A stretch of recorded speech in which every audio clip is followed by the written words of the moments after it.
चलो हेलो दोस्तों, नमस्कार, जय Hind, love you. I hope आप लोग बहुत अच्छे होंगे। इसी के साथ आप लोगों का होप जीएस रिसर्च सेंटर में बहुत बहुत ज़्यादा स्वागत है। जैसा कि आप लोगों ने देख लिया होगा, यह बौद्ध धर्म से संबंधित मोस्ट इंपॉर्टेंट क्वेश्चन यहाँ से पूछे जाते हैं। तो इस बात को हमने ध्यान रखा, तो मैं जितना जल्दी शॉर्ट में खींच रहा हूँ, बस आप नोट्स मत बनाइएगा। नोट्स नहीं, बस इस वीडियो को 2-3 बार देख लीजिएगा, सारा कुछ याद हो जाएगा। तो हम चलते हैं वीडियो पे। जरूर से आप लोगों से रिक्वेस्ट है, इस वीडियो को लाइक शेयर कमेंट आप लोग जरूर करिए। करते हैं लेकिन थोड़ा पुरजोर तरीके से मुनहत करिए। जैसे हम आपको मेहनत करके प्रोवाइड करा रहे हैं, वैसे आप लोग भी लाइक शेयर कमेंट जो भी कुछ रहता है क्यूरी, उसके बारे में आप कमेंट सेक्शन में लिखते रहिए। बौद्ध धर्म के बारे में चलते, देखिए ग्राफ के द्वारा हम आपको समझाने करेंगे।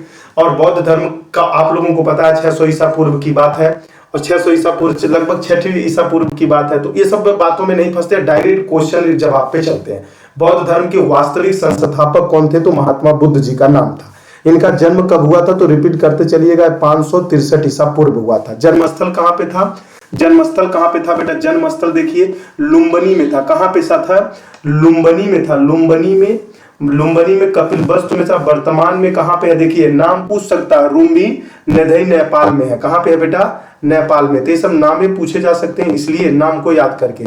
और इनके पिता का नाम कौन था? सुधोधन था। वाक्य में राज्य कपिल वस्तु के शासक के रूप में थे। इनके माता का नाम महामाया देवी था, कौलिया गणराज्य की थी। लेकिन इनके जन्म के 7 दिन के बाद बेटा, इनके जन्म के 7 दिन के बाद, इनके जन्म के 7वें दिन इनके माता जी का देहांत हो गया था, मृत्यु हो गई थी इनके माता जी का। तो इनके सौतेली माँ थी और गौतमी थी बेटा। गौतम कौन थी? वो गौतमी थी। उन्होंने ही इनका देखभाल किया था, ये बात याद रखिएगा।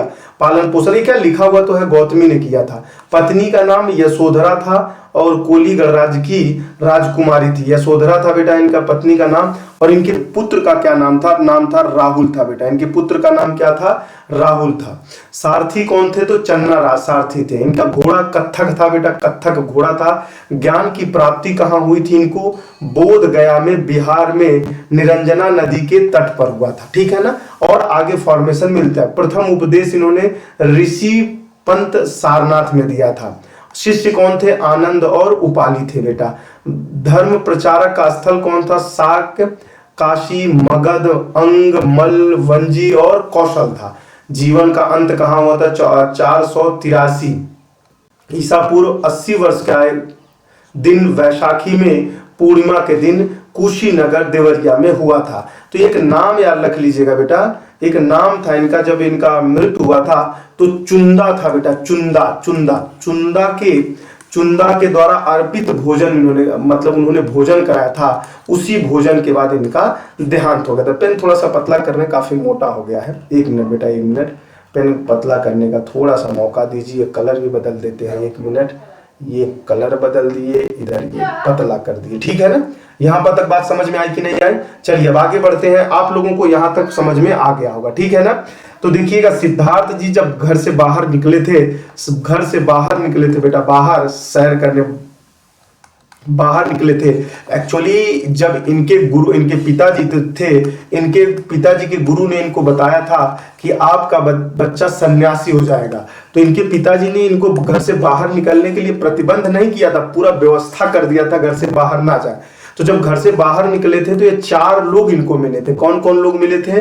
देखिएगा, जब 4 बाहर निकले तो एक पहले क्या मिले थे? पहले बार बूढ़ा व्यक्ति मिलेगा बेटा इनसे, याद कर लीजिएगा, सब याद हो जाएगा। बूढ़ा व्यक्ति था। दूसरी बात, बीमार व्यक्ति मिला था इनको, बीमार व्यक्ति मिला बेटा। फिर एक मिला था 100 का मतलब तो समझ रहे हैं, मृतक शरीर मिली थी। और एक सन्यासी मिला हुआ था। तो इनसे इन्हीं चारों शब्द से उन्होंने सीख लिया था और घर को त्याग दिया था। 29 वर्ष की अवस्था में इन्होंने त्यागा था। थोड़ा ऊपर चलते हैं, व्हाइट पेज ले लें। हाँ, यहाँ पे यह बेटा 29 वर्ष की अवस्था में इन्होंने त्याग किया था। कितने वर्ष की अवस्था में? 29 वर्ष की अवस्था में त्याग दिया था। तो बौद्ध धर्म में 29 वर्ष की अवस्था को बेटा क्या कहा जाता है? धर्म के त्याग को क्या कहा जाता है? तो लिख लीजिएगा, महाविनिष्कीकरण कहा जाता है बेटा। ठीक है ना। निष्क्रमण कहा जाता है, महाअभिनिष्क्रमण कहा जाता है। दूसरा एक हेडिंग लिखिएगा, इनके गुरु कौन थे बेटा? जब इन्होंने गृह त्यागा था, गुरु जी का नाम है बुद्ध जी ने, तो इनके गुरु जी का क्या नाम था? पहले गुरु का क्या नाम था, लिखिएगा पहले गुरु का नाम, फर्स्ट गुरु लिख लीजिएगा यहाँ पे। पहले गुरु का नाम था आलार आलार कलाम साहब थे बेटा, अलार कलाम साहब थे, अलार कलाम साहब थे। देखिएगा कहीं कहीं पे अलर कलाम मिलेगा, अलार कलाम मिलेगा, लेकिन इनका मुख्य रूप आलार कलाम है बेटा, अलार कलाम नाम है। ठीक है, थोड़ा लिखने में दिक्कत हो रही है, आप लोगों को पता है, धीरे धीरे कोऑपरेट करिए, काफी सुधार हुआ है मेरे लिखावट में, आ जाएगा धीरे धीरे बेटा, आप लोग भी समझ रहे हैं इस बात को, तो ठीक है ना। और इन्होंने 6 वर्ष की कठिन तपस्या की थी। देखिए 29 से लेके 6 वर्ष की कठिन तपस्या की, तो 35 वर्ष में इनको बेटा बुद्ध का जी को ज्ञान प्राप्त हुआ था। क्या प्राप्त हुआ था, बुद्ध जी को ज्ञान प्राप्त हुआ था। तो कब हुआ था, तो बैसाखी का नाम तो आप लोगों ने सुना ही होगा, बैसाख बेटा, बैसाखी नहीं, बैसाखी तो नाम उधर चला जाएगा, बैसाख पूर्णिमा के दिन, आप लोगों को ये भी नाम पता होगा, पूर्णिमा के दिन हुआ था बेटा। रात निरंजन फाल्गुन था बेटा, क्या ना, ठीक है ना। रात निरंजन नदी के किनारे पीपल के पेड़ के नीचे, किसके बेटा, पीपल वृक्ष के नीचे इन्होंने अपना बुद्ध जी ने ज्ञान प्राप्त किया था। तब यहीं से ये सिद्धार्थ से यहीं पे यह बुद्ध हो गए थे बेटा। क्या हो गए थे, सिद्धार्थ से क्या हो गए थे, बुद्ध हो गए थे। यहां तक कंफर्म हो गया कि नहीं, एक बार ध्यान रखिएगा। यहीं से ये पहला उपदेश कहां दिए थे, तो आप लोगों को पता है सारनाथ में दिए थे। और पहले उपदेश को ही क्या कहा जाता है बेटा, पहले उपदेश को क्या कहा जाता है, धर्म चक्र प्रवर्तन भी कहा जाता है। पहले उपदेश को क्या कहा जाता है,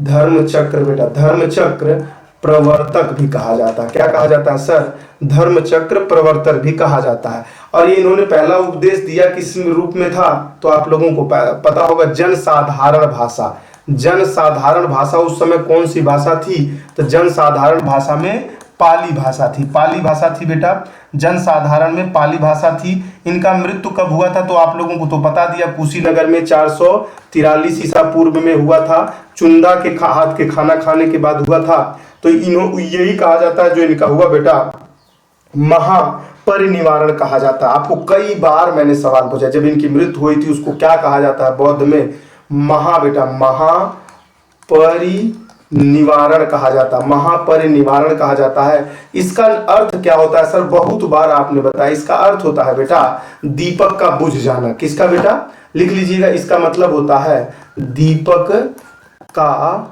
बुझना बेटा। क्या होता है, बुझना, दीपक का बुझ जाना होता है। यहां तक कंफर्म हुए कि नहीं हुए बताइएगा, एक बार आप लोग जल्दी जल्दी से रिवीजन करते चलिएगा, ठीक है ना। दीपक का बुझ जाना हो जाता है, ठीक है। आगे बढ़ते हैं। और जब इनकी मृत्यु हुई थी बेटा, जब इनकी दीपक बुझ गई थी, तो इनके शरीरों को 4 भागों में बांट दिया, 8 भागों में बांटा गया था बेटा, 8 भागों में बांटा गया था। और 8 भागों के नाम पे स्तूपों का निर्माण करवाया था। किसका निर्माण करवाया गया था, स्तूपों का निर्माण करवाया गया था। 8 भागों में इनके शरीर के स्तूपों का निर्माण कराया गया था। तो कौन से का नाम है, परंपरा के तहत करवाया गया था, तो ये भी लिख लीजिएगा, परंपरा के तहत करवाया गया था। तो लिखिएगा चीनी बेटा, चीनी के कैंटोन बेटा, कैंटोन अभिलेख बेटा, एक भी सवाल बाउंस नहीं जाने देंगे, मान के चलिएगा। अभिलेख के आधार पर निश्चित किया गया था, ठीक है ना बेटा। यहां तक आप लोगों को पता चल गया। त्रिपिटक चतुर्पिटक अभी आगे बता देते हैं, आगे धीरे धीरे आप पिटक के बारे में हम बता देंगे, देखिएगा। और आगे क्या होता रहा, भिक्षुक किसे कहते थे बेटा, तो आप लोगों को पता है ना, बुद्ध के प्रचारक को भिक्षुक कहा जाता था। भिक्षुक किसे कहा जाता था, बुद्ध के प्रचारक को भिक्षुक कहा जाता था। बौद्ध धर्म अपनाने के लिए उम्र कितनी थी, उम्र बेटा, तो ध्यान रखिएगा 15 वर्ष उम्र होनी चाहिए। कितना होना चाहिए, 15 वर्ष उम्र कंप्लीट होना चाहिए। कितना वर्ष होना चाहिए, 15 वर्ष उम्र कंप्लीट होना चाहिए। बौद्ध धर्म के त्रिरत्न क्या थे, वो मैंने आप लोगों को लगाया है, उसमें बता देते हैं। चतुर्थ बौद्ध के बाद वो हो जाता है। और पवित्र त्योहार के रूप में कौन मनाते हैं, बौद्धिक बेटा पवित्र त्योहार के रूप में कौन सा मनाते हैं, तो इसको लिख लीजिएगा, बौद्धिक पवित्र के रूप में बैशाख बेटा, बैशाख की पूर्णिमा को यह पवित्र तीर्थ के रूप में मनाते हैं। किसके रूप में मनाते हैं, पवित्र तीर्थ के रूप में मनाते हैं, पूर्णिमा को पवित्र तीर्थ के रूप में मनाते हैं। ठीक है ना, यहाँ तक आप लोगों को तो जानकारी मिल चुकी है। और अच्छा, बौद्ध धर्म को महायान संप्रदाय का आदर्श किसे कहता है, तो बोधिसत्व कहा जाता है। क्या बेटा क्या कहता है, बोधिसत्व कहा जाता है। मतलब जो अपनाते हैं उनको क्या कहा जाता है, जो अपनाते हैं उनको कहा जाता है बौद्धित्व कहा जाता है। ठीक है ना, बौद्धित्व कहा जाता है। ये बात समझ में आ गई, बौद्धित्व कहा जाता है। ठीक है, यहां तक आप लोग कंफर्म हो गए होंगे। बहुत अच्छी तरीके से आप लोगों को सारी जानकारी यहाँ पे दे दिया। इससे ज्यादा बुद्ध जी के बारे में कुछ भी नहीं पूछता है। यदि पूछना चाहे तो एक सवाल और लिख लीजिएगा, याद आ गया। ये बेटा ध्यान रखिएगा, पुनर्जन्म में विश्वास रखते थे। ये सवाल आप लोगों में पूछा गया है, उसी से याद आ गया। पुनर्जन्म में बेटा विश्वास रखते थे। पुनर्जन्म में क्या रखते थे सर, विश्वास रखते थे। पुनर्जन्म में विश्वास रखते थे। अनिश्वरवादी माने जाते बेटा, निश्वरवादी माने जाते हैं, अनिश्वरवादी माने जाते हैं बेटा, अनिश्वरवादी माने जाते हैं ये। ठीक है ना, अनिश्वर, ये ब्राह्मणों के पाखंडों का बड़ा खंडन विरोध भी किया है इन्होंने। बौद्ध धर्म के 3 रत्न तो आप लोगों को पता ही होंगे। 3 रत्न कौन कौन से हैं, 3 रत्न कौन कौन से, तो बुद्ध हो जाएगा बेटा बुद्ध, और धम्म हो जाएगा बेटा धम्म, और एक संघ हो जाएगा। ये इनके 3 रत्न हैं, इनके 3 रत्न है बेटा, बुद्ध धम्म संघ, बुद्ध धर्म संघ। 15 वर्ष के आयु, ये सब सारा। अच्छा ये बताइएगा, उपासक किसे कहते थे, उपासक इसको कहते थे जो गृहस्थ जीवन में रह के भी बुद्ध जी को अपनाता था, बौद्ध धर्म को अपनाता था, उसको उपासक कहते थे। कहाँ रहता था, जो गृह जीवन में रहता था, जैसे अपने गृहस्थी में रहा और उसने भी अपना लिया बौद्ध धर्म, उसको क्या कहा जाता, बौद्ध धर्म के उपासक कहा जाता था। लेकिन भिक्षुक किसे कहा जाता था, वह भिक्षुक धर्म प्रचारक होते थे, वो वहां पे नहीं रहते थे। बस इससे ज्यादा कुछ जानकारी रखने की जरूरत नहीं है। चलिए डाटा पे चलते हैं, डायरेक्ट डाटा पे बेटा आइए, डाटा पे चलते हैं। देखिए ये सब याद हो गया। बुद्ध जीवन की घटनाएं और उनके प्रतीक क्या थे, बहुत अच्छा सवाल है, यहाँ से पूछा जाता है। बुद्ध के जीवन की घटनाएं और उनके प्रतीक।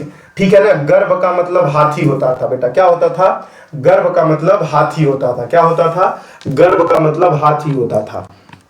जन्म का प्रतीक क्या होता था, कमल होता था। निवारण का पद चिन्ह होता था।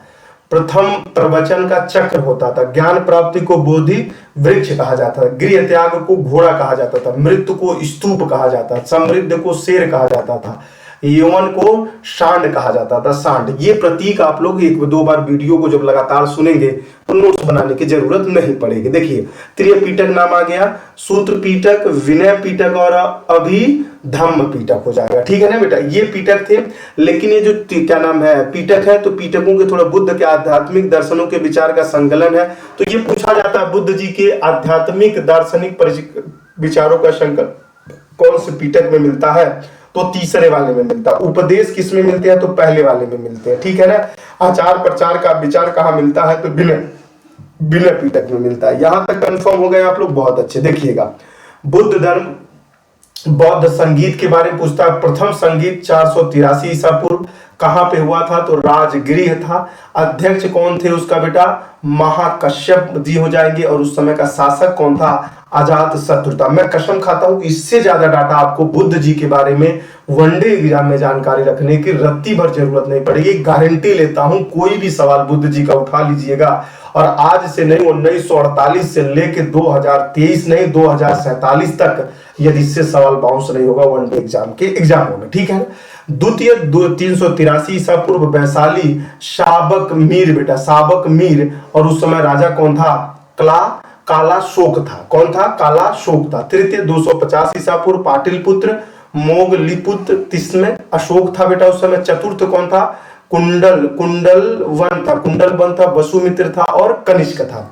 इसी के बाद चौथे वाले संगीत के बाद ही इनका विभाजन हो जाता है। चौथे संगीत के बाद बेटा, चौथे संगीत के बाद ही बुद्ध के चौथे संगीत के बाद ही इनका विभाजन हो जाता है, जिसका नाम हीनयान और महायान होता है। तो पूछेगा वो कि बुद्ध धर्म का विभाजन कब हुआ था, तो बुद्ध धर्म का विभाजन चौथे बौद्ध संगीत के बाद हुआ। तो इन्हीं संगीतों का नाम रख देगा 1, 2, 3, 4, तो अब आप फंस जाएंगे। लेकिन चौथे संगीत के बाद, चौथा 98 ईस्वी में हुआ था। ठीक है ना, तो ये सब याद रखिएगा, प्लीज याद रखे के ही याद रखिएगा। देखिए इससे ज्यादा अभी डाटा इन्फॉर्मेशन यहाँ पे कुछ भी नहीं है और इससे ज्यादा आपको याद करने की जरूरत रत्ती भर नहीं है। मैं गारंटी लेता हूं यदि नया वीडियो आपको चाहिएगा तो बताइएगा, जैन धर्म के बारे में वीडियो बनाया जाएगा। यदि आप लोगों को पसंद आता तो लाइक शेयर कमेंट करते रहिए, जबरदस्त तरीके से शेयर करते रहिए, ठीक है ना।